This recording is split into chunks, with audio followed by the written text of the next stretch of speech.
Hey, how are you? I am Chris Robin, aka at Detroit Beastie, here with Fantasy Six Pack to talk about Monday Night Football. Not one game, but two games, a doubleheader of fun. First up is the New Orleans Saints heading to Carolina to take on the Panthers. Before I get into all that, make sure you double check the site. You can get all access to the Discord, all the rankings, all the projections, everything we're doing, DFS, betting related.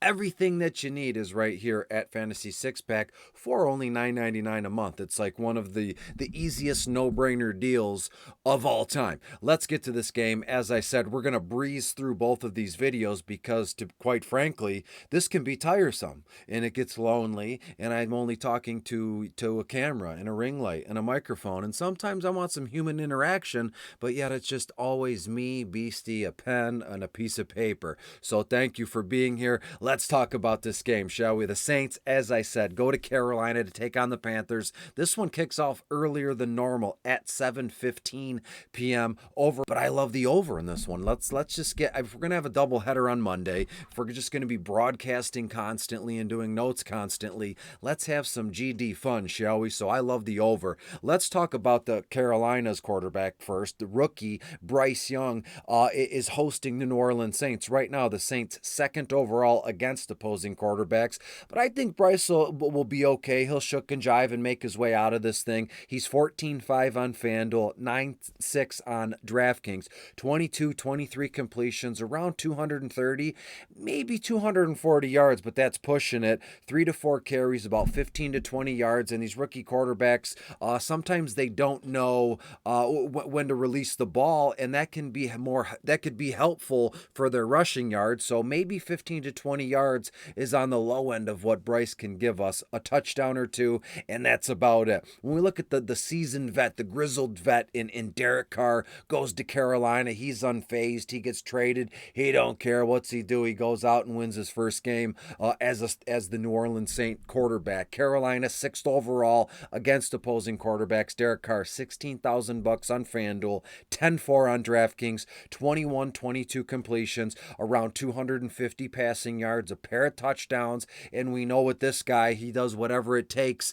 to get the job done in a way, right? And that when I say to get the job done, I don't mean winning championships. I'm saying just moving the sticks, moving the chains, so you know he's going to take off a few times, 2-3 carries for around 10 to 12 yards. That's what I mean when I say willing to do whatever it takes. When we look at the running backs here, there's not much going on, but there is a surprise. It's shocking, and finally we're going to see one of my favorite rookies heading into this year's draft class. But let's start with Jamal Williams, J-Will, the anime king, in Carolina right now. Carolina's a sieve. They're 25th overall against opposing running backs, and we know J-Will as we used to call him here in Detroit before he went to New Orleans. If I'm not mistaken, he had like 18 carries for 23 yards or so. It was ridiculous. I know I'm over exaggerating that, but Jay Will wasn't as effective as we thought it would be in week one. But that's all going to change here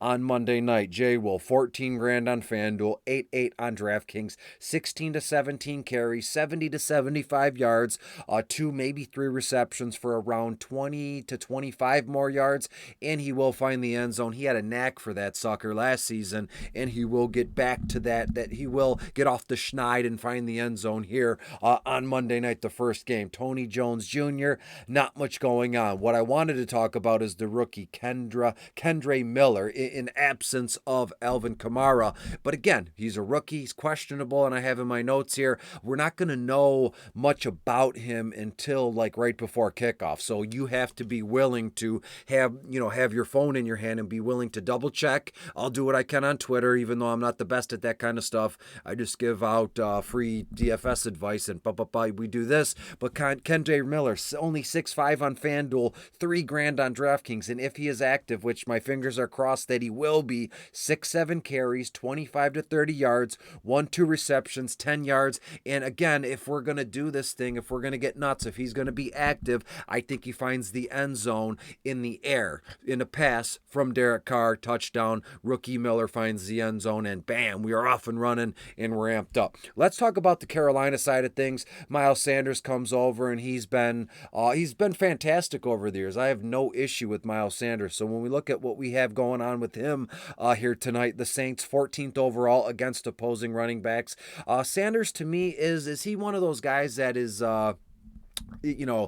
just set it and forget it? Is he in that status? For me personally, yes. Whatever you think is your opinion. But to me, Miles Sanders, if you drafted him or in DFS, if he's active, I'm using him across the board. 13.5 on FanDuel, 8.6 on DK, 15 to 16 carries, 75 to 80 yards. He will find the end zone on the ground, 2 to 3 receptions, another 20 yards. I wouldn't be shocked to see Miles Sanders find the end zone twice, right?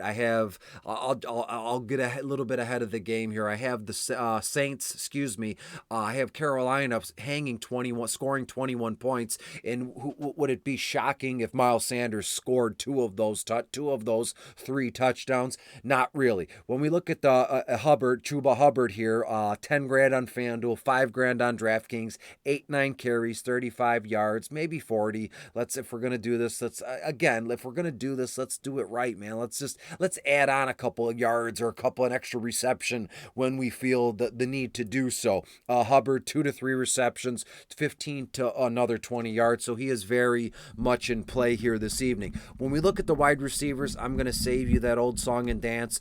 We've been together for going on 2 or 3 weeks now. We've had some videos together, let's say, right? You know me, I know some of you, but when we look at this thing, again, I'm going to say it, this is where all the action is, and to be fair with you, there's only one wide receiver that I'm all in on here tonight, and it's Chris Olave, and I don't care that Carolina's first overall DVP-wise against opposing wide receivers. Olave is one of my favorite players in the NFL, not because we share the same first name, because this kid is talented, and him and Carr are going to make sweet magic here tonight and further on FanDuel, 15.5, DraftKings 11.4. You're looking at 9-10 targets, 6 to 7 receptions, 85-90 yards. He will score a touchdown. You can lock that one up. So if you're playing along at home, Jamal Williams with 1, Miles Sanders with 2, Olave with 1.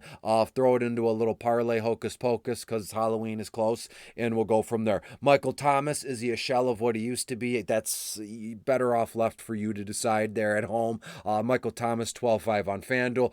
Too much for me. I'm going to fade him. If that costs me a couple bucks, have at it. But Thomas on DraftKings, 8.4. When we look at him, 6-7 targets, 4 or 5 receptions, around 50 yards. And you see me turn like this, I'm just reading my notes, right? My notes, my script, self-made, man-made, however you want to put it. Next up is Rashid Shaheed, and I love what this guy brings to the table. And FanDuel must be whacked out. They're out of their mind. They have him at $13,000 on FanDuel, and that's fine, right? I do expect big things from him, not only Monday night, but moving on. But 13 grand's a little high for a guy after only 1 week, right? Last year it was beautiful. I had him highlighted in green sometimes. That means he was one of the wackier plays that the ownership percentages are going to be low, and now he's 13 grand on Monday Night Football in week 2. Come on, that's crazy to me. On DraftKings, at least, he's 7 grand. That's more reasonable. 5-6 targets, 4 to 5 receptions, 45 to 50 yards, and we'll just move on. I mean, I would love the idea of pairing him with Chris Olave, but both together, there's just a ton of dough, and Shaheed doesn't need to be that much on FanDuel. And again, not my plan. I'm not the one. I don't have any say-so of what FanDuel does with their pricing, but someone over there is whacked out of their skull with that one. As we look down to the Carolina wide receivers, we got another seasoned, grizzled veteran in Adam Thielen. We have the young kid in Mingo. We have DJ Chark, who went back there, and Terrace Marshall. We mix those all up in a pot, hocus pocus, as I said, out of the blue. Which way are we going to lean? It's going to be Adam Thielen because we know we can trust him a little bit, right? He's 9.5 on FanDuel, 6.6 on DraftKings, 5-6 targets, 3 to 4 receptions, 35-40 yards. Mingo, 5-6 targets, 3 to 4 receptions, 45 yards. DJ Chark, questionable, but if Chark is active, he's the guy I'm going to want from the Carolina wide receivers. 8 grand on FanDuel, 6.4 on DK.